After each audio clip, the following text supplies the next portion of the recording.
Halika na nga, teka lang. Hoy, lalabas daw ko dyan, sisingin daw. Isang magandang araw po muli sa inyo mga kaninong. Ito naman po muli ang inyong poging ninong.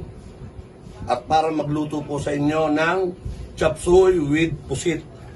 Yan po ang ating mga lulutuin ngayon. At wait lang po, pinapainit natin ang ating kawali para maigisa na po natin siya. Masimulan natin. Ang uunahin po natin ay ang ating pusit muna. Itatapos isi-set aside po natin yan. Kaya po meron tayo rito ganito. Dahil hindi po natin pwedeng isabay yung ating pusit sa matagal na gisahan po. Parang hindi siya match, no? Okay.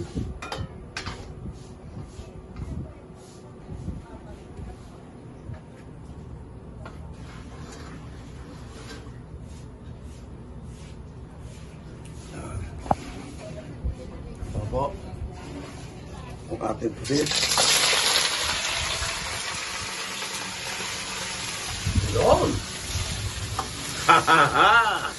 Ang ganda ng ating wok at anong ating sandok. Bagay sa pusit. Kaya 2 piraso lang po yan na malaki.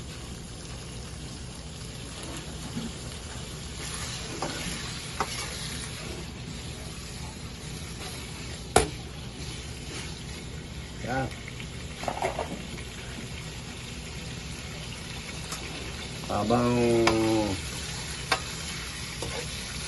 Habang hinahalo-halo po natin ito, nais ko pong batiin uli lahat ng mga subscriber. Maraming salamat po sa inyo. Sana po i-follow nyo rin po yung aking FB page na Poging Ninong. I-follow nyo po rin po sana. At yung mga hindi pa po nakapag-like and subscribe sa aking YouTube channel, please naman po, pengin naman po ng isang like and subscribe. Maraming salamat po. Once again.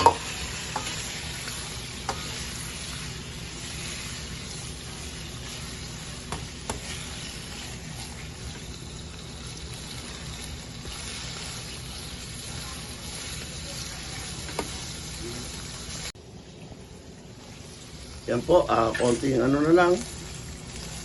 Konting ano lang po yan, ganyan-ganyan. Yeah. Pagka alam natin na medyo luto na yung ating pusit, pwede na po natin siyang i-set aside. Dahil hindi po siya kasi pwedeng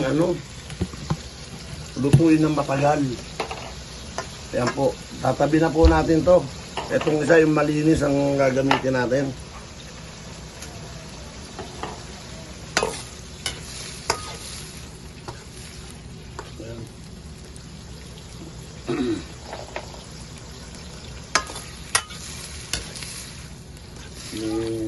Hindi na muna natin siya titimplahan dahil mamaya isasama naman po natin siya doon sa lulutuin. Siya po yung sahog ng ating chop suey. At parang mali, wala pala, kulang pala ng dapat lumabas pa. Itlog pugo. Mas maganda to kung may itlog pugo. Tsaka young corn. Yan. Okay na po yan. Tayin muna natin ang ating kalan. At pagkatapos, panguin na natin. Lilipat. Yan po, lilipat natin.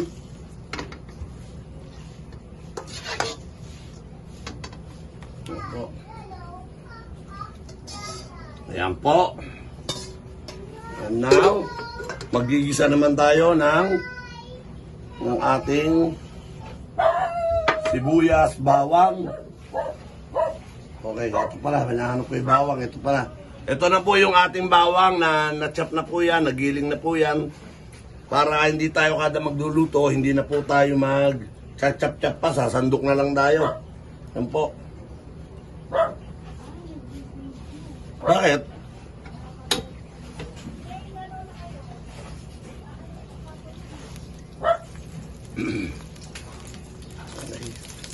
Kuha tayo ng mantika.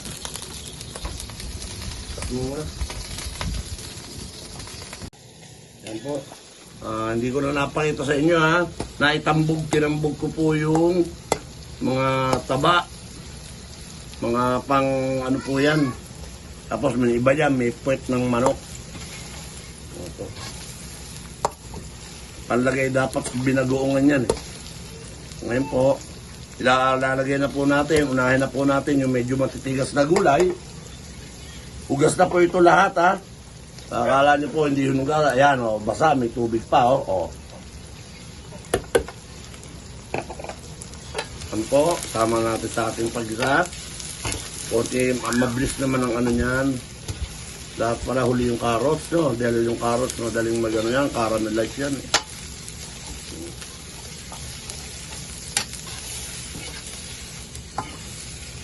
Yes. Takban po muna natin siya para takban natin ng mga 10 minutes. Bubuksan na po natin after 5 minutes. Ayun na po, nagpalit po tayo ng ating kalan. Pasensya na po, nagpalit po tayo ha.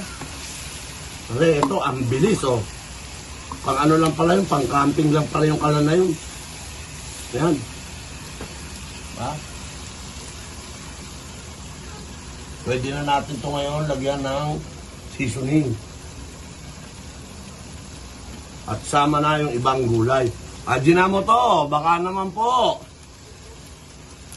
Ha, adin na mo to. Adin na mo to. Oh. And adin na mo to ulit. Asin. Tapos natin ang asin. Paminta.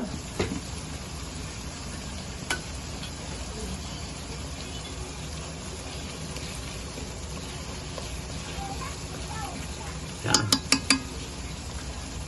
At ngayon, sasama natin yung atin namang gulay na tawag dito, sayote. Yan po, ang ating sayote. Yan. Haluin na natin. Ayun. Nako, nangangamoy na.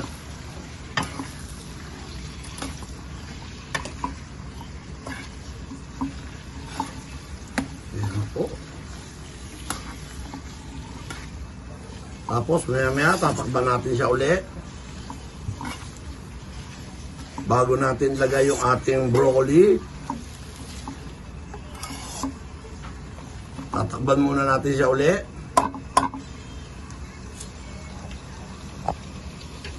Babalikan po natin yan after 3 minutes. Babalikan na po natin para ilagay po natin ang ating broccoli. Talagay po natin ang ating broccoli. Kasama po yung mga tangkay ng ating broccoli dyan ha. Sinama na po natin yan. Yan po. Masama na po yan.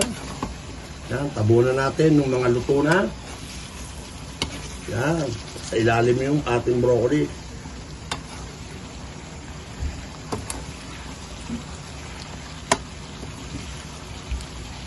Yan. Yan.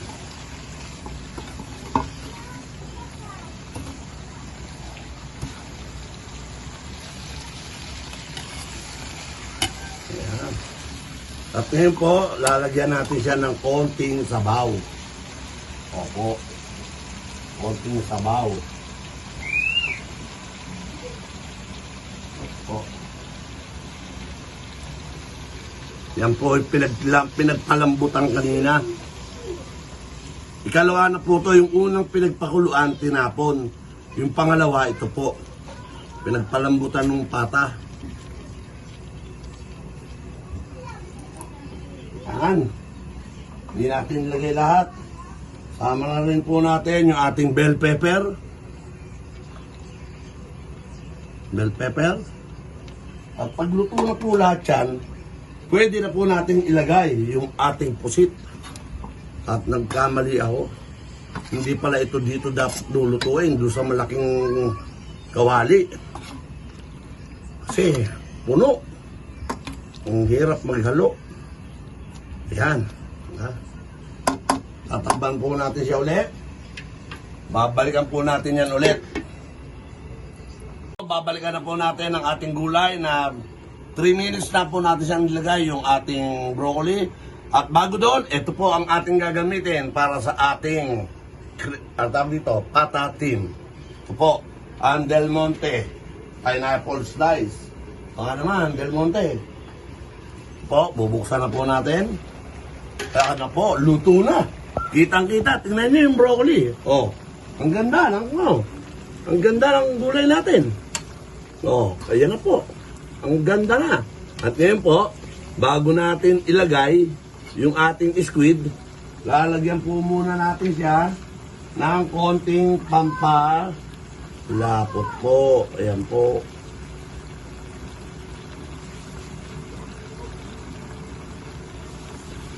Ayan po. Konting-konti lang yan. Constant na yan.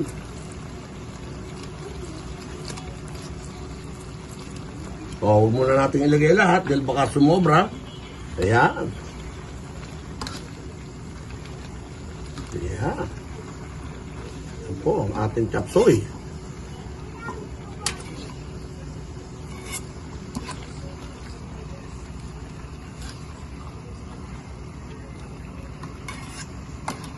Siguro, hindi na natin maipapalo, maibibidyo yung paano malagyan to ng squid ball.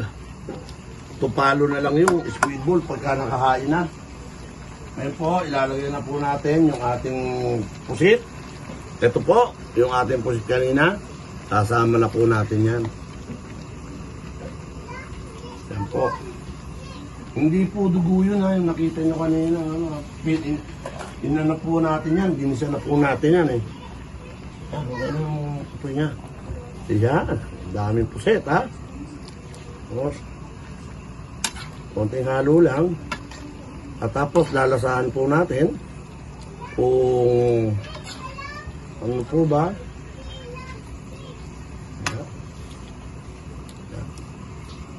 Yung pang final mo, video mo yan.